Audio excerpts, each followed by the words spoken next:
I said, you see, everybody, welcome. Annabel and I are already in full gossip and catch up.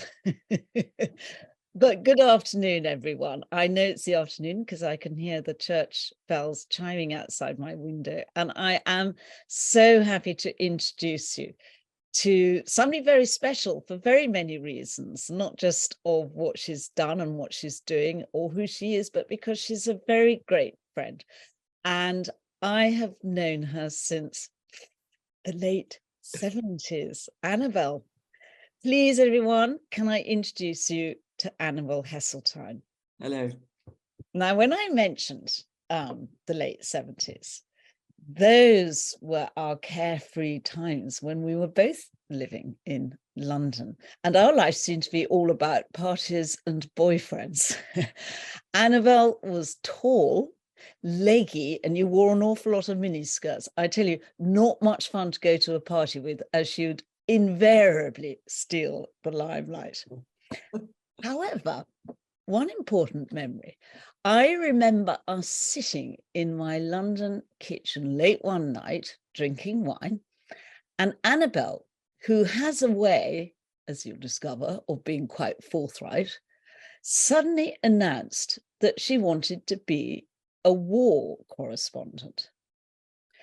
Now, keeping my thoughts to myself at this time, I was a little less than optimistic about my friend's chances on herring off to a war zone, pen and notepad, dodging shrapnel, and also dodging her own security, given her readily recognised family name was Heseltine, and Annabel is the daughter of Lord Michael Heseltine, who then was the Secretary of State. But, and remember this for later on in our conversation, Annabel always means what she says. Ha, what was I to know? Shortly after that evening, in the way that life does, our lives ricocheted off in different directions for several decades until several years ago, our paths recrossed in the pastoral setting of southwest England. And how long ago it all seems. But Annabel has travelled not just in geographical mileage, but success in her life too. Not for her to write off her father's name. Annabel has become a respected journalist in her own right, writing about the wild side of travel, conservation, and spiritual health even.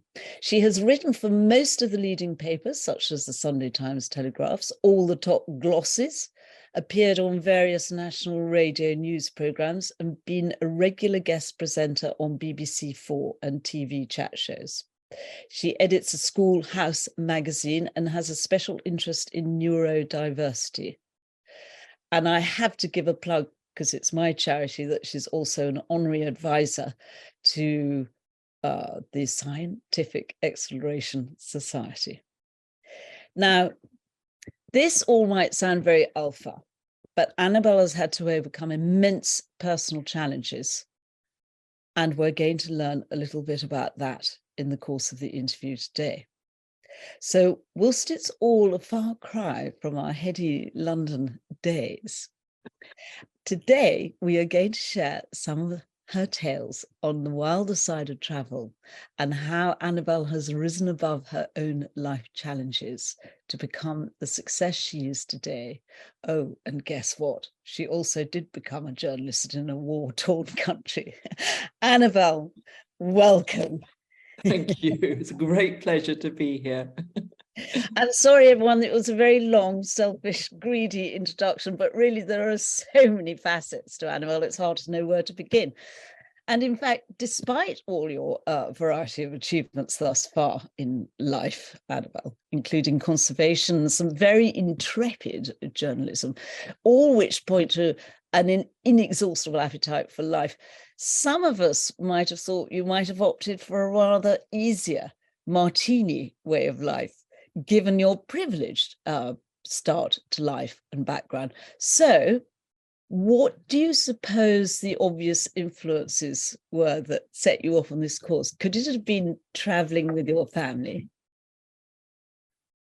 I think it was. I mean, my father is a keen ornithologist and collector of rare plants. And I think it began on a beach in Devon, where when my father was MP for Tavistock, we had our own sort of estuary beach and the Caries. And the first film that I ever saw, which was a double bill, which was Born Free, followed by Chitty Chitty Bang Bang. And I cried through the entire Chitty Chitty Bang Bang because of Born Free. And my father said, if you ever behave like that again, I'm never taking you to another film. And in fact, it was so sort of pretentious because in the future, Africa was to become a very important part of my life. I think that the travel with my parents, so they took me to Africa when I was 10, they took me to Africa when I was 19, they took me to Papua New Guinea, which we're going to talk about a little bit later, when I was 24, and they also took me to Nepal. And that was the moment where things changed. So my sister had already done a gap year, even though she was younger than me. And I had rather wasted that time. I did Oxbridge, I didn't get in, but I went off to Durham. And I just wanted to travel. But if I'm completely honest, I'm not sure I would have ever put that first foot on an aeroplane if I hadn't got stranded in Nepal. Because my father was Secretary of State for Defence at the time. And there was a matter which maybe some people will remember of Westland's helicopters. And there was a big argument. And my father left the government, and that had some very direct impacts on me. So we were supposed to be on holiday in Nepal, my family, all of us, but we were late teens. I was actually 22. And my father said, look, you go on, you go and enjoy it. Mummy and I will catch you up if and when this is sorted out. And the plan had been that after the holiday in Nepal, I was going to go off and travel in Pakistan. Actually, what he didn't know was I had somebody waiting for me to take me into Afghanistan, which I really wanted to go and see. My first book I ever read was Short Walk in the Hindu Kush by Eric Newby. Eric Newby, I read that too, actually. It's formative. At any rate, because of all of this, and then after the holiday, I was going to join my father in Delhi, where he was going to take me off and show, and we were going to do some quite interesting things together. But of course, he was no longer Secretary of State for Defence, so he wasn't going to Delhi. So I was left in Nepal without a ticket anywhere. I had a ticket which took me from Pakistan to Delhi. And so I had to go and buy a ticket. And I went to the travel agent. When I say travel agent, it was a tiny little room with some fluttering advertisements on the corner, because we are pre-internet or anything else at this time. And there was another one that said, Nepal, Kathmandu, Burma, Myanmar, Thailand, Hong Kong, London. And it was about the same price as the ticket went back to London. Well, which one would you do? I'd left university. I didn't have a job. I was doing a little bit of writing, and so I set off with $200 in my pocket, which got me through Burma. And then my parents very kindly sent me some more money, which got me to Hong Kong, where I did get a job as assistant editor of the Hong Kong Tatler, which wasn't my first choice. I wanted to go to the South China Morning Post, but they didn't have a space, whereas the Hong Kong Tatler did. I think we'll come back to the Hong Kong Tatler, because I got that set on a special site, because I see your Hong Kong experience as a bit of a catalyst to some other experiences. But I'm interested about Papua New Guinea, and the fact that you actually went there with your family. And by then you can see that actually you're becoming a good photographer, because having the eye to capture this rather amusing vignette of a, what should we call it, clumsy evolution. It's just such a great juxtaposition, isn't it? With the briefcase and the bow and arrows.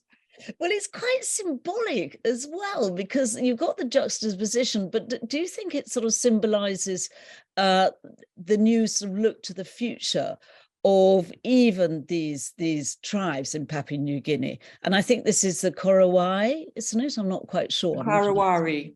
Korowari. Was the River Carolina? It might well have been. Yes, because we did go there. Does this mean that the fellow on the right sort of, to me, represents the sort of incursion into the world beyond their own hunting territory, as it were, and obviously the fellow on the left is staying focused on the land that he knows?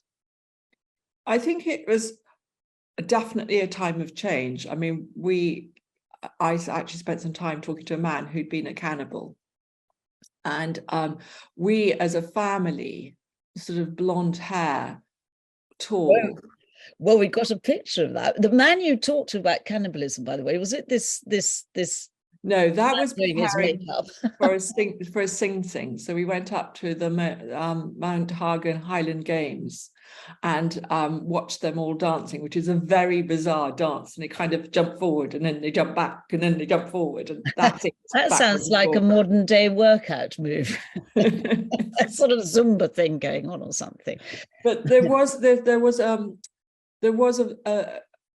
when we would go to a marketplace, which was basically a load of sarongs sort of and bits of material laid out by the river, we worked out we had 5 minutes before we had to go, because they got so excited that, you know, the touching of my sister's got this incredible hair. It's really thick and it's white. Quite blonde, isn't it? It was white blonde. It was Scandinavian coloured.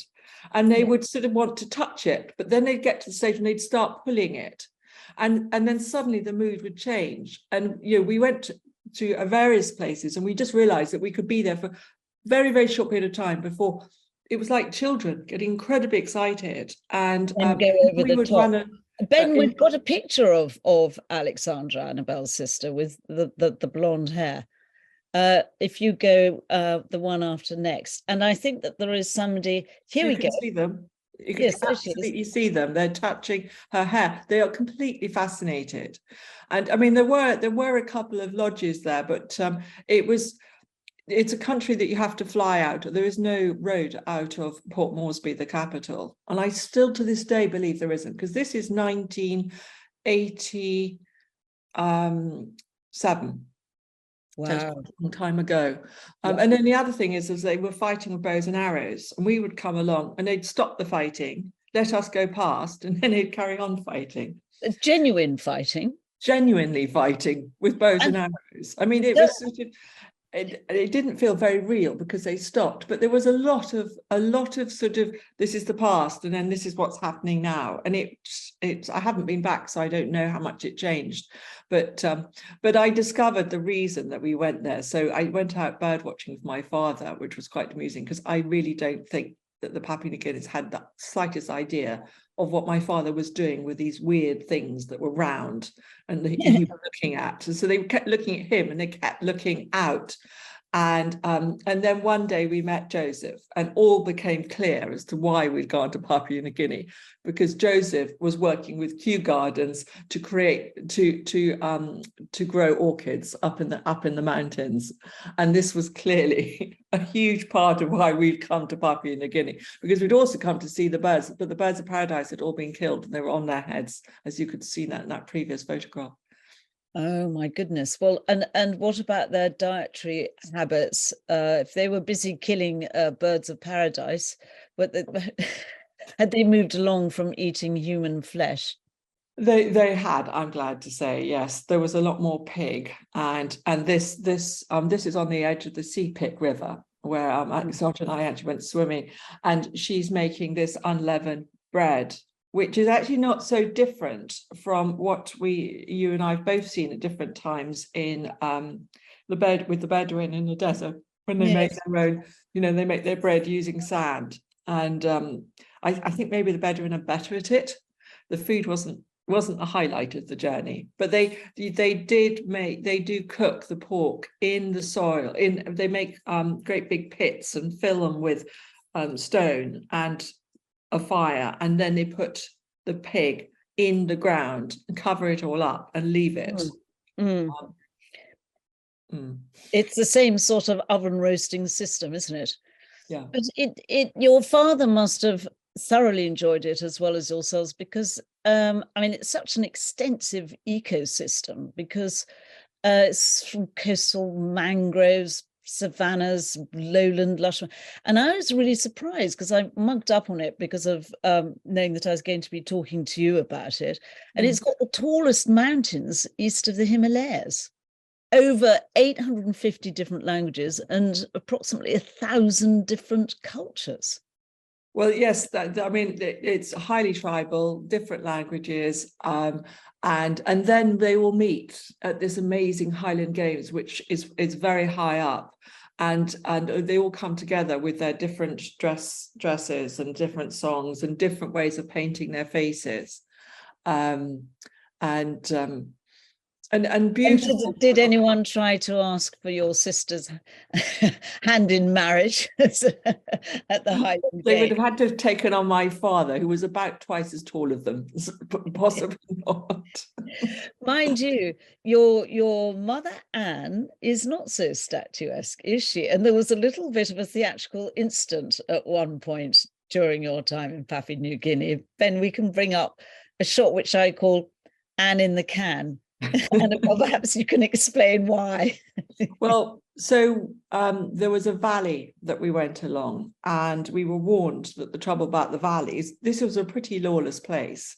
I mean, I've already talked about the fighting, and this was a very steep valley, and there was one road that went up it. And what we were told was that there'd be people watching us going up it, and then they would know we had to come back down it. And then they would then rob us. And we went up it, and we had a couple of guys who were there, I think, with guns, or certainly there to protect us. And unfortunately, the car then broke down. And I seem to remember a Coca-Cola can being used, but eventually it got to the point where it was quite obvious that we really couldn't rely on this car to get us back. So the only other vehicle they could find was the prison van. So this is a photograph of my mother getting into the prison van, which we all got into.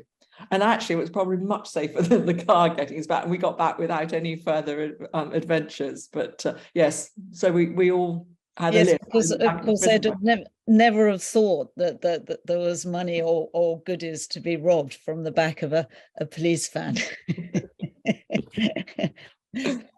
From such travels, we're going to teleport back to the time that you referred to in Hong Kong, where I felt very much that from this sort of travel, you were venturing into a different kind of jungle, the more materialistic. We're not quite there yet, Ben.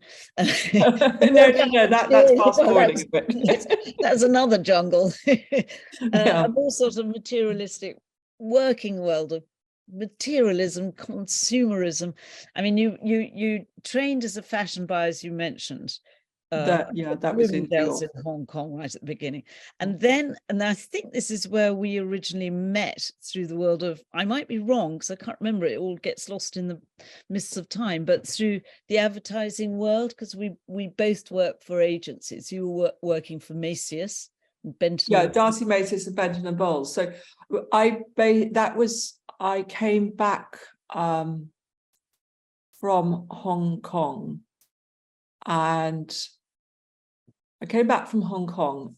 I was getting a lot of negative publicity. My father was incredibly famous, and I was offered a job with Women's Wear Daily to be the features editor, which was a brilliant job and perfect for me, aged 24, and everything I could have want. But unfortunately, Jane Proctor, who'd actually contacted my mother in Hong Kong and sort of said, I hear Annabel's coming back and we'd like to interview her to interview for the job.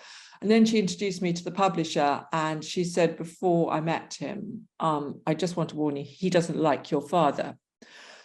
Well, he basically didn't even bother to talk to me. He was very rude. He just said, why didn't you go and work for Campaign, which is one of Haymarket? So, my father also has a publishing company, it's advertising publishing. And I just said, I don't want to work for Haymarket. And that was the end of the interview, and the offer didn't materialize. And then I was really not happy about that. And I wasn't happy, and I'd had sort of a letter I'd written nicked out of somebody's office, and then I was castigated. So doesn't she know how to write a CV? So I said, you know what, I've had enough of journalism and journalists, and looked around and thought about advertising, which was another sort of, you know, something I'd got something to do with because of my family background. I got a job with Low Howard Spink, and I went in to sign the contract. And they said, we are really sorry, but we can't give you this job because we're just amalgamating with Tim Bell, who was working for Margaret Thatcher. And basically, I was one Conservative too many, and, you know, Tim Bell and the Minion. So the Minion was, and I have a letter from Frank Lowe apologising. Anyway, the managing director at Low Howard Spink felt awful, and I got sort of, he wrote to all his friends and said, look, there's this girl, she can't work for us, but she's looking for a job. I did 2 years in advertising as an account manager with Darcy Maces, Benton and Bowles, and realised at the end of it, aged 26, that I really wanted to be a journalist. And it's that thing in life when you know what you want and you're absolutely clear about it, it's then that things seem to fall in behind and align. And I spent 6 months working for a PR company, which sort of kind of got me back into the journalist area. And then my sister was on holiday with the managing director of Associated Newspapers, and she said, Annabel's really looking to get back into journalism. And he said, well, you've got to tell her to stop riding elephants down the King's Road, which I had done. And I know I went to see him. And as I was getting dressed that morning, I listened to the Today programme, and there was this story about a spiritual vacuum in Bulgaria post-communism and what was happening and how everybody was turning to alternative medicine. And this little old lady called Vanga, who'd apparently predicted the death of Boris III in 1943, was venerated by everybody. Anyway, long short of story, I was commissioned. I put the story forward. I got the commission. I went to Bulgaria. They actually retracted the commission because they said, oh, well, the king's returning to Bulgaria. We'd like you to do that story. We don't want to do 2 stories on Bulgaria. And I said, well, I've set it up and I'm going to go. And I did. And the Bulgarian king didn't return. So I got my story into You magazine. And You magazine at that time was self-styled. They were trying to be like a Newsweek. It was completely different. It was run by a wonderful man called Nick Gordon, who loved Africa. So he sent me to Sudan to do a story about a shrinking lake. I took an ex-ambassador back, and we went up to Lake Umbada that was shrinking because of environmental change. He sent me to northern Kenya to do a story which was a bit weird about a man who thought he was God. I wrote about. Can I ask you about sorry to interrupt, Annabel, to ask you about the shrinking lake a little bit more, because yes, our audience, or some of them, might have heard about me talking about crossing the Aral, which was and is a shrinking sea. Yes. Albeit that the Aral's man-made environmental disaster. Can you just tell us in a couple of sentences about why this lake is shrinking in Sudan? It's climate change. There wasn't anything particularly destructive. I know that in Aral there was the cotton industry that was really destructive. I remember you talking about it. It was a 5 kilometre by 2 kilometre lake, and it was right up in the northern part of North Kordofan. And I think it took us about 3 days to get there. And it was because it was drying out because it was getting hotter. And it was being used a lot by humans, but there was no appreciable, obvious sort of industrial reason. And I don't think anybody was 100% certain, but it was shrinking, and we did find it, and we had the most incredible experience because we found an old sheikh who remembered Bill. So Bill was in his late 60s and not the most exciting of people, because he spent most of his time talking about his wife, his life insurance, and his roses. And there we were in the middle of Sudan, which we had actually not even, the first time we tried to get there, they'd taken us off the airplane. And I also entered, and anyway, sorry, I'm rambling. We found a sheikh that it's very remembered. interesting always to find random sheikhs like that. And then, of course, you traveled to some, having said the company was dull in that respect, you fulfilled your early ambition as explained to me in the kitchen in London, and found yourself in a very different, rather lively part of Africa. Yes. A war arena. How did that come about? And Ben, if you can bring up this picture of a turn that Annabel's journalism is taking here. Yes, so I carried on. I went to Africa every year for 12 years and spent sort of a month to 3-4 months there.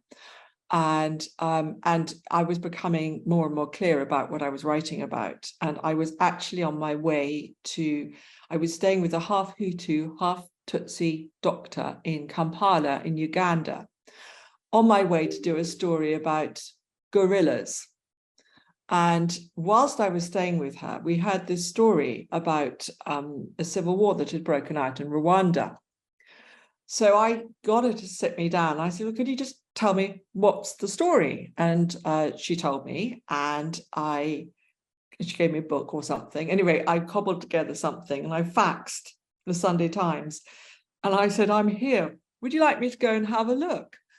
And I never forget, I was going to have lunch with a lawyer, and suddenly I saw Paula, who was very tall, beautiful girl, a doctor, and she was just calling, Annabel, Annabel, the Sunday Times have called, they want you to go to Rwanda. And I went in to meet this lawyer I'd never met before and promptly spilt an entire bottle of wine over him. And I said, I'm so sorry, I've just been asked to go to Rwanda. So I went down into the northern part, the RPF zone, which is the rebel zone, and spent a couple of days there. And in fact, that was what changed my story from the rest of the journalists, because it meant that I was late. So I went into northern Rwanda, saw what was the situation, was actually under pressure to get a Sunday story out, and I wasn't going to get it sitting waiting with Kagame's troops, because Kagame was leader of the rebels. And so I then went back to Nairobi. And when I got back to Nairobi, because it was the only way to get into Kigali, they said, oh, we can't take you. We're not taking any journalists anymore. It's too dangerous, because you couldn't get them from the airport to the hotel that was made so famous. It was the Hotel Mille Collines, but became the Hotel Rwanda. So I hitched a lift with a Hercules, and we went down to Burundi. And these men who I met also on that Hercules, and two of them. We might explain to the listeners that Hercules is a military aircraft. Oh, yes, yes. One of those big ones that lumber amazingly into the sky and is as safe as houses. And on the left is a guy from the BBC. Mwambu Wenendeo is the gentleman at the back, and he was there supposedly to sort of keep an eye on me as stringer for the Sunday Times, and turned out to be a total liability for himself and me, because he looked like a Tutsi, and it was a very stressful, dangerous time for him, because he could so easily have been killed. And then Charles Omini is the one in the middle, and he ended up being my flatmate, and he was a photographer for Newsweek. And then the guy on my right in the picture, or to the right, was a German photographer, and then that's me. And we are actually sitting. So we came in, we landed in Bujumbura in Burundi, and said, well, we'll go and have a look. And the refugees were all flooding out of Kigali going south. So we were basically going up against the tide. And I'd never seen a dead body in my life before. And the first 4 I saw, and this changed something for me, there was 4 of them in the back of a truck, a Toyota truck. And there was 3 men and a woman wearing a white dress with red flowers, and they'd been macheted to death. And the truck was wobbling because all the villagers had crowded around to have a look.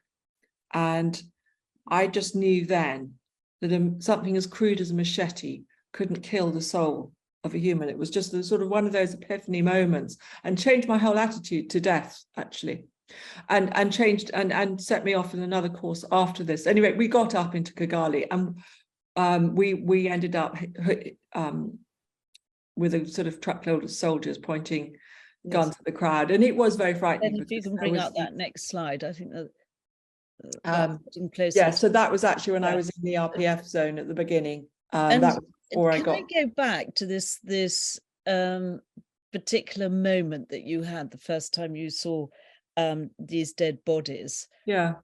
And how you came to terms with death? Because I picked up on an article I read that your female guide pleaded, and I'll quote here, to make sure you tell people what happened here so it never happens again.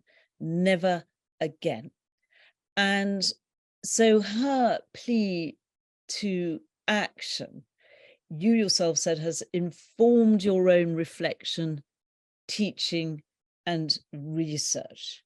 And certainly in your reflection too, in moments like that, which it's so interesting how you coped with it, because for other people it would be very traumatizing to see what you saw out there, and you've got to be able to either rationalize it, come to terms with it, or conduct it. Well, Rosie, I'm not quite sure. We didn't have a guide. We actually took control of 2 taxis. And so I don't know, and I don't remember that. Unless that was somebody I spoke to on the telephone and then put into a news piece I did. I think that's what it is. I spoke to a woman. I actually randomly, I had to get hold of somebody in Kigali, but I was at that point still in Uganda. So I just literally played a numbers game with telephone numbers. I knew what the code for Kigali was, and I just kept on plugging away until somebody answered a phone. I just tried every random number I could to find somebody. And I think that was that conversation. But it was literally over the phone to find out what was going on, because I hadn't at that stage got to Kigali. But to answer the question, things, yes, sorry, Annabel, answer. Go ahead. So what we saw when we got into Kigali was bodies everywhere, and we would get lost and come round, and then there was more bodies, and they were being picked up and put into cattle trucks. It was pretty bloody and really frightening. And at one point somebody held a grenade over my lap, and our car got lynched. I was wearing a skirt and my left leg lost control. It's just juddering up and down. But we were fine. We got out, and we got back down to Bujumbura. And I remember calling my parents saying, by the way, I'm going to be on the front page of the Sunday Times tomorrow, but I'm out and I'm okay. And but going back to that, how do you rationalize seeing that sort of intensity and anger and hatred and killing with difficulty? I've got to say, I was only there for a week. I had a lot of friends who spent months there, and to a man, they all gave up journalism. Foreign correspondence afterwards. Most of them had already done Somalia as well. But there was a guy from the Financial Times, one was Reuters, and it was so harrowing that they, I think after Rwanda, and they were sort of getting a little bit older. It's very much a young person's game. And for me, it was a different experience. So I was there, as I said, for a very short period of time relative to some other journalists who I have huge respect for, because they stayed. And I was quite nervous afterwards. I did go back and do the guerrilla story, but I couldn't sleep all night. I was just too frightened. And needless to say, they didn't publish it, because who was going to publish a story on guerrillas when the place was literally flooded with guerrillas? But for me, it was about the sky didn't look so blue and the grass didn't look so green.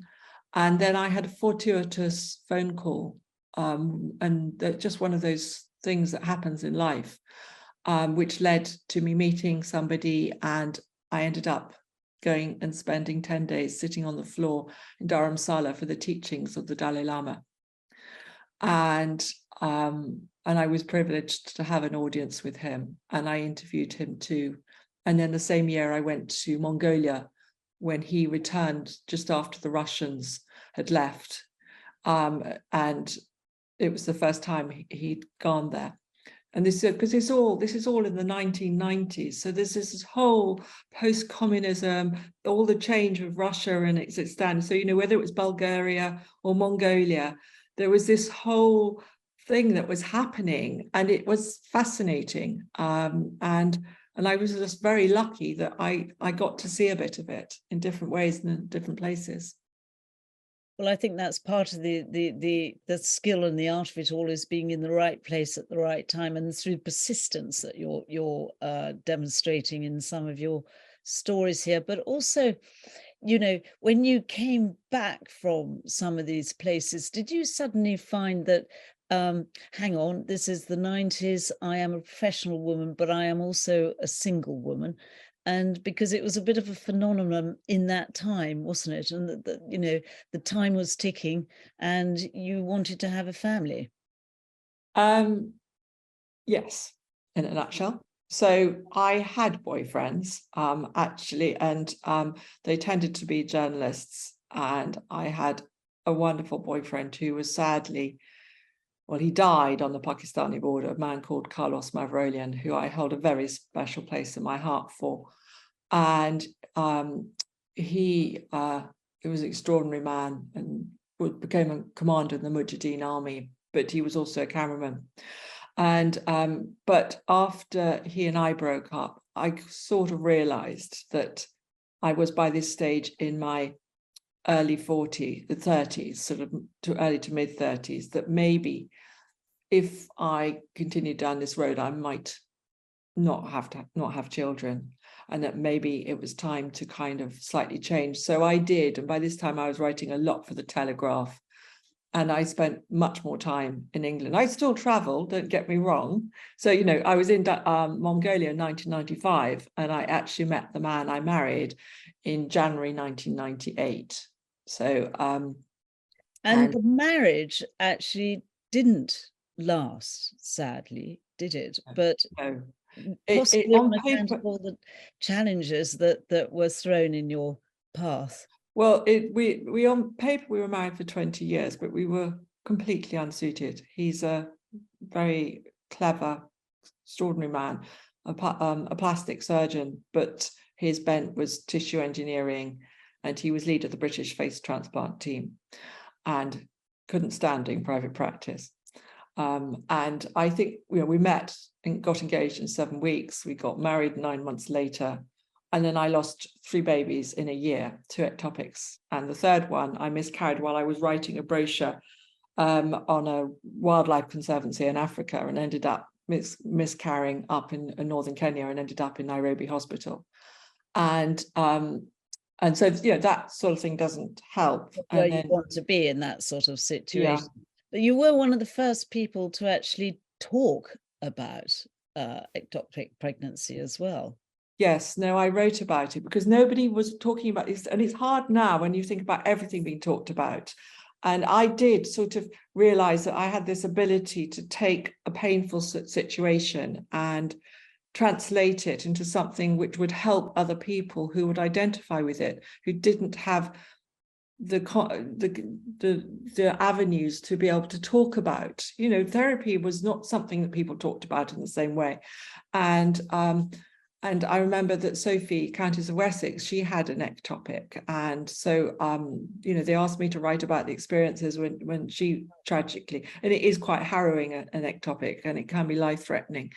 But that was sort of where my journalism went, and it became, not everybody approved, a sort of extension of myself. And also, it was the time of Bridget Jones, and I was a single professional woman in my 30s. So there was that element too. I'm sure you had more glamorous underwear than Bridget Jones. That's my secret. But also, and anyway, happy enough, you did have family. You had 4 children. Yeah. But that was not without its issues either. No, so after having, I wasn't getting pregnant again, so I did IVF. So I wrote about that too. And then I had 4 children in 3.5 years. So I had twins, and then I had 2 lovely surprises, the ones on the left in this photograph, Rafferty and Monty. And so I had 3 under 18 months, and then 4 under 3.5. So it was quite a little gaggle. And my father's dyslexic, my brother's dyslexic. So it was almost inevitable, but it did hit us quite a lot. So I've now realized that I probably have ADHD because one of my children had that. And we had a smattering, quite a thick smattering of dyslexia, dyspraxia, and also high functioning autism. One of the children is diagnosed as such and has definitely had a very tough time in the last 2 or 3 years. And I'm very proud of the way he's managed to overcome some of his difficulties. I'm incredibly grateful to my father and my mother for the support they've given, which is way beyond what you would expect a 90-year-old and an 88-year-old to have to do for their daughter. And but you know, the lockdown period was particularly tough for one of my children who didn't manage to transition from junior to senior school. And I did all of this because my now ex-husband had a mental breakdown and wasn't there.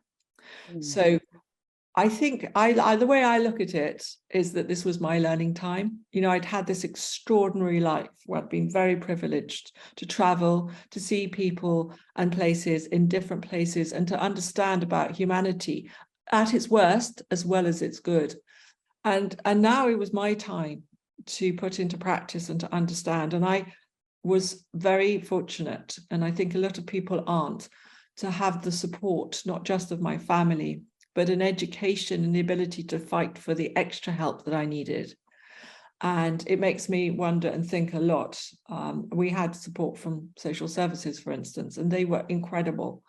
And my awareness of the support around just grew. I was very lucky, but it was a tough time. I've seen you with at least one of your children, and I greatly respected your patience, your understanding, your firmness, and your kindness as well, and also the fact that you have helped so many other parents and people in similar situations through with your normal appetite for learning more about it, and neurodiversity, for instance, which I think you've written quite a lot about as well, particularly in taking on your role, possibly as a result of all this, as my writing saying, editor of Schoolhouse magazine. Absolutely, it was entirely because of this, because I was sort of very much housebound, and I could do this magazine. And I actually wasn't the first. There was another editor. There was another magazine which I was asked to edit by somebody, and that was out of a conversation around neurodiversity. And I did that for 3 years, and then they fired me. Because they didn't really want to pay me, and also because I didn't want to work during the holidays. And I was really lucky because I got picked up by the market leader. And so for 9 years, I was editor of Schoolhouse magazine, which is in the Country and Town House stable. And I absolutely loved doing it. And I did it. And then midway through, a bit mad, but midway through the pandemic, I knew this wasn't what I wanted to hang my hat on. And I wanted to go back. And there was one thing that was worrying me and concerning me so much. And I realized the only way I could stop panicking about it was to start doing. And this, of course, was conservation. And, you know, I'd had this 1990s where I had written a lot around the subject, but I didn't ever even take an O-level, which is the equivalent of a GCSE in science, in any kind of science. But you described yourself as your then academic results at that level, O's and A's, although I thought your A results were quite good, actually, but you described them as being atrocious for that time.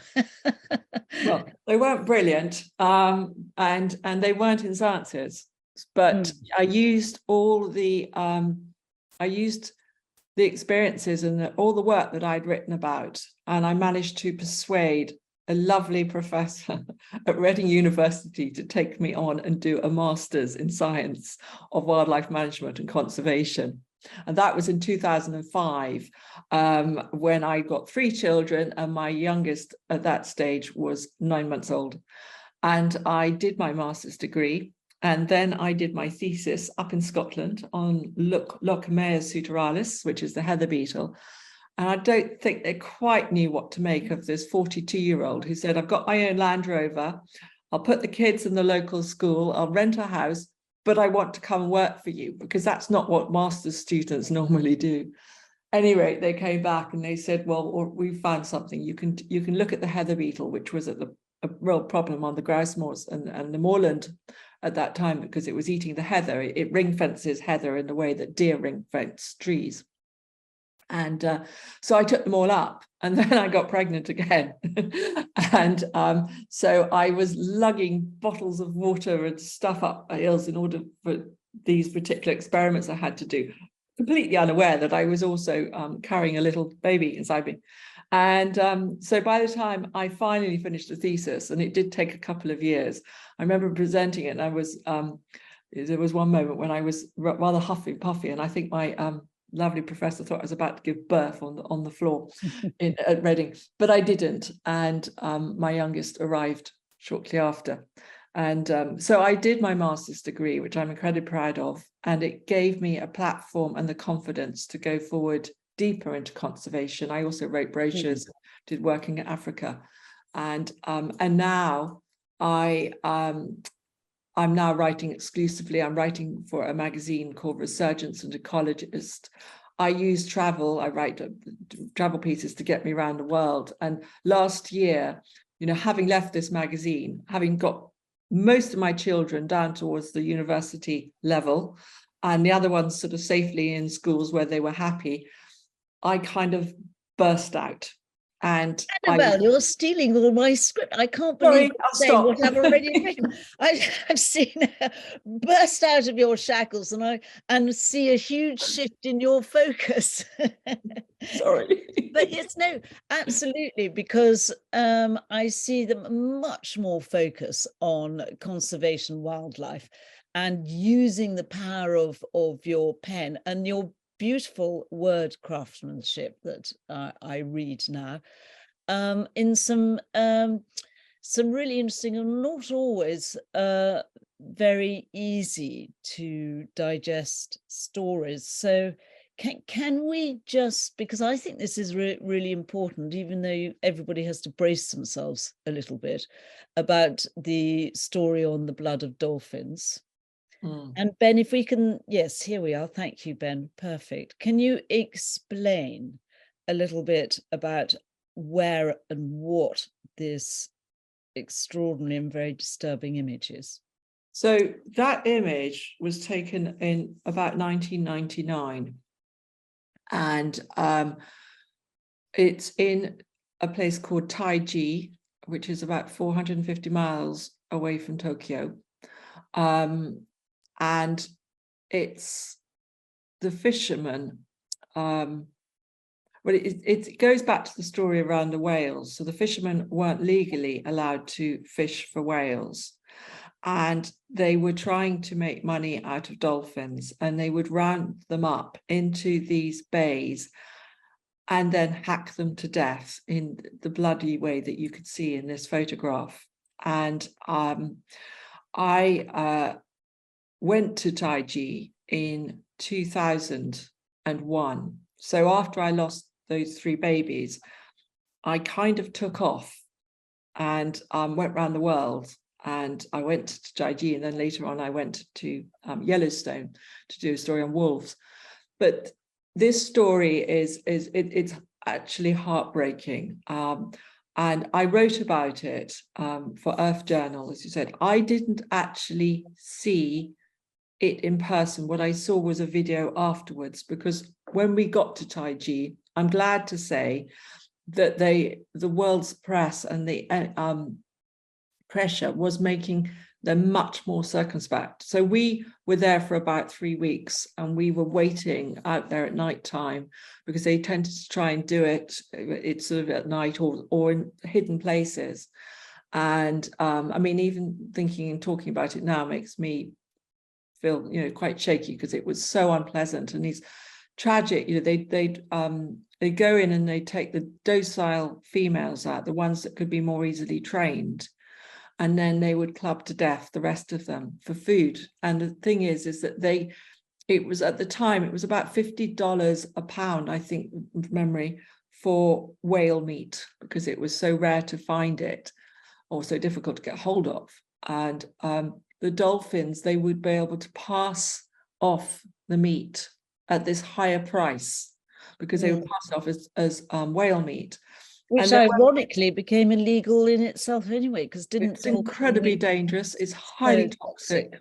Yeah. With because the oceans have become so toxic, and I guess it was all the mercury, the same as traces you found in tuna. Yeah, no, it is. So because they're top of the feeding chain, and there's a bit of mercury in fish, and it just gets more and more intense as the bigger fish eat the smaller fish, and then it goes up, and then you get to the dolphins. So it is very dangerous to feed on them. But thanks, you said thanks to all the coverage, and also to the driving man initially behind stopping this barbaric cruelty. Wasn't he the man behind, was it Skip the Dolphin? Well, the man I went with was called Hardy Jones, and he set up bluevoice.org, and he dedicated his life to getting this stopped. And I met him on the internet and flew to Japan to meet him. And as I remember walking into a restaurant thinking, my mother always said I shouldn't meet with people I've met on the internet, but he was so inspiring. And I'm not sure if that's to say, I don't know about Skip, but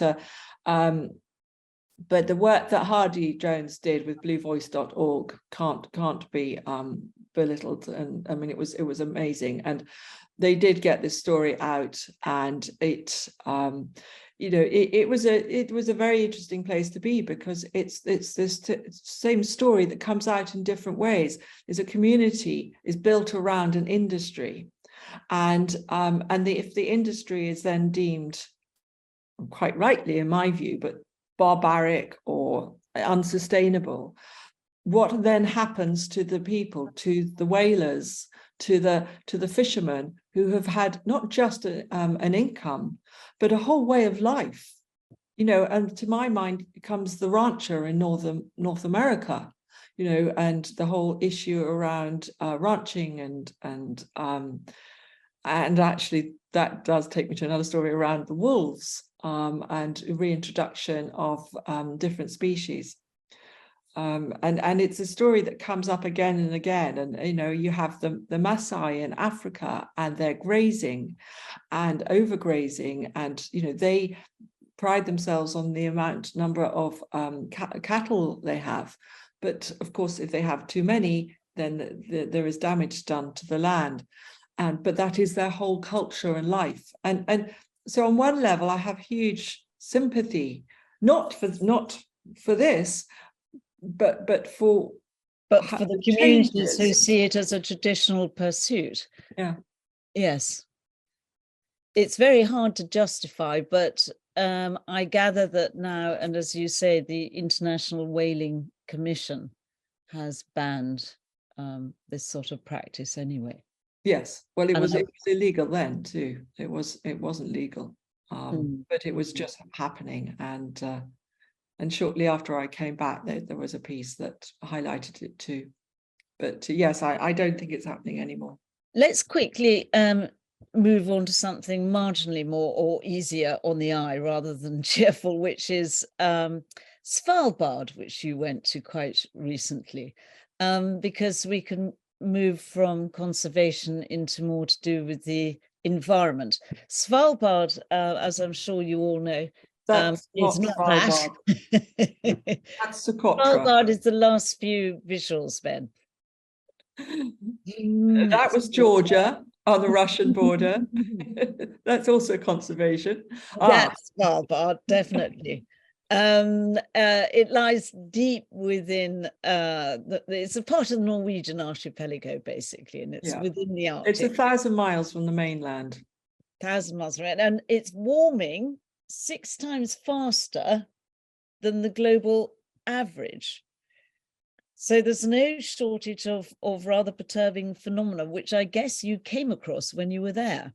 Well, yes. I mean, not least was the fact that they reckoned that the snow would have gone within the next 22 years. And if the ice would have gone, and if there is no ice, the seals can't pup and feed there.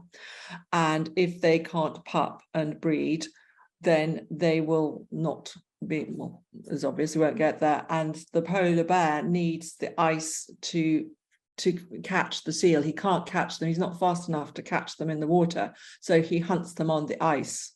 So if the ice is gone, the seal has gone and the polar bear will have gone. And they say that that will happen in the next 22 years. Well, the population rate of the bears is going down steadily, isn't it? Yes, it Also, is. they can't But it's already shrinking. Yeah. And their maternity dens are no longer accessible either. So that compounds the whole thing. And it's ironic, isn't it, Annabel, that these creatures once symbolized the Arctic itself, and they've now become the sort of the icon of climate warming instead. Yeah, absolutely. And you know, that bear that you just saw there is actually feeding and looking for gulls' eggs. And there is, you really appreciate their whole balance of calories, you know, how much is going to be expended in getting the food. So it has to be worthwhile. And, you know, if the bear, I mean, we watched one bear hunting with her babies, to two cubs, and she was crossing huge areas in the water, out of the water, that great big weight being pulled out of the ice. And then she would get to within sort of maybe 20, 30 meters of an ice hole where there would be a lovely sort of seal hanging out. And then the seal looks up and it's gone, and all her effort has gone. And you know, they need to have a certain amount of blubber, where, you know, meat every day, and it's a huge, I think I've forgotten exactly what it is in terms of calories, but it means that they really have to work very hard, and you can see the challenges that they're facing. And this is also part of Svalbard, and there were reindeer out here, and you can just see the photograph's not brilliant, but it's the reindeer, I don't know how they do it. They're living off just lichen, and that's all they've got to eat. And I don't think I ever got the walrus photograph through to you, but oh, I love the walruses. Oh, another time. I think there's so many stories that you have, Annabelle, that we might have to do a part two. But at least this is actually aesthetically a lovely one of our final visuals to conclude on, because it's important to have a quick little conversation about your new project, which ties in with all of this of iNature. Can you tell us a little bit briefly about that? So that thing, when I was talking about thinking, what could I do? And then suddenly all these invitations happened and opportunities. And I went to 8 different places in 18 months and saw about 7 different biomes. And what I was struck with was I went to Socotra, which is actually a Yemeni island. I took a dhow from Oman. And Socotra is known as much as anything for the dragon blood tree. And the dragon blood tree is this curious tree that takes 100 years to reach maturity. Actually, Ben, can we go back? Can you bring up that picture of the dragon's blood tree? Because they're absolutely extraordinary. Yeah. Here we are. So the thing about them is that Socotra's got the last remaining forest in the world. And I was told it was 1.5 million when I was there. But when I actually checked out the science, it's 80,000. But still, 80,000 is quite a lot of trees. And some of them live to 500-700 years old. And what was very obvious is that there are no young ones coming through, because they've now got 480,000 goats on the island. And it takes about 15 years for one of these trees to get to 18 inches, and it just doesn't get there. But I met Ahmed and his family have created nurseries, and they've been doing it in spite of the background of dried up income, which was originally coming from the Yemen mother country. UNESCO, it's a designated UNESCO area, but it hasn't had much money. And he's carried on protecting these trees. He's now got support, I'm very glad to hear, from the Franklinian Foundation.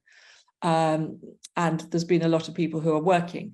But what I didn't realize at the time was I thought Ahmed was literally on his own. This is kind of what he told me, was that he was doing it on his own without any support, and he needed money. And it made me realize that actually there are so many projects going on all over the world, and I wanted to bring them together onto one conservation platform. And I want to use the journalists and the scientists and the ecologists to do this.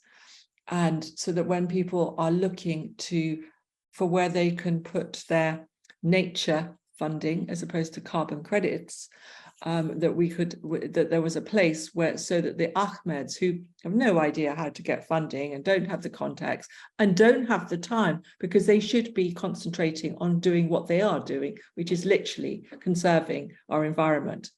And so I'm working on this at the moment. It's very much an idea, it's an embryonic idea, and but so it's almost like a dragon's blood tree, and that you're trying to provide a trunk from which all these other branches can grow off from. I like that analogy, yes.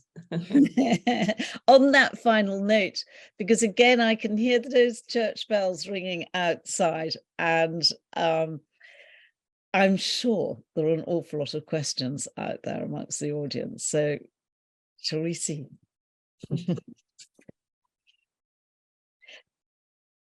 Yes, certainly there's somebody there who would like to know what's the next plan beyond that particular project. Any more travels?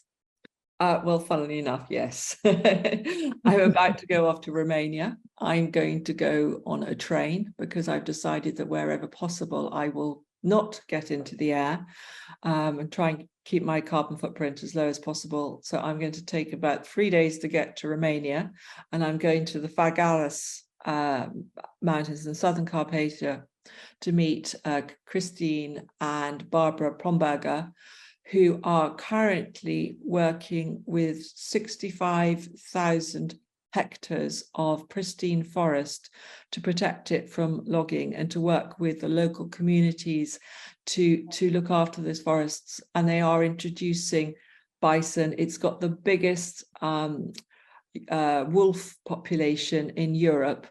And wolves, we didn't talk about Yellowstone, but wolves was a thing for me. So I'm also very excited to see that. And so that's what I'm doing next month. And then I've got another trip planned to Nepal.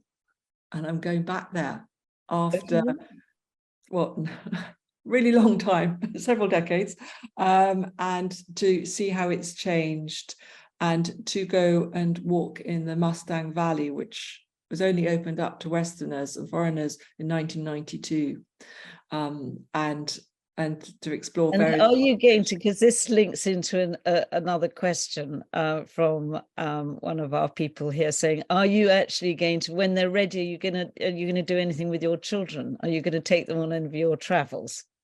I did. I took them two to Belize. I took 2 to Africa. I took 1 to Bali, where he got his paddy, and we went diving with the coolest scientists who were part of the Biosphere 2 project.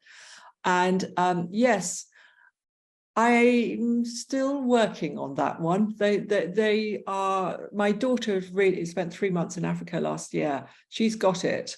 One of my sons got an offer to do sustainable product design at Falmouth University. But they are teenagers. They've also sort of late teenagers. They kind of need to find their own way. And I think the message about the environment and conservation, we do have some, strong, passionate conversations about it at home. And it's their generation that we need to do this work for. And I feel that so strongly. That seems to be a very good answer to end on, because we have run out of time. However, there is one final question which is relevant, which is where can we read more about your new projects and also your other tales? Do you have a website? It's not set up yet, but it will be i-nature.co.uk. And I'd like to say to everyone that actually, if you get onto Annabel's Instagram, it's one of my favorite Instagrams, because it's always A, brilliant photography, but B, your text that you put with it is so informative and interesting, Annabel.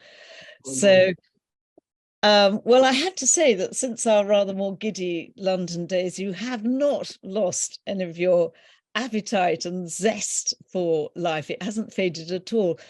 And I think it's really inspiring to hear how your attitude has propelled you on and over some considerable challenges in your personal life as well.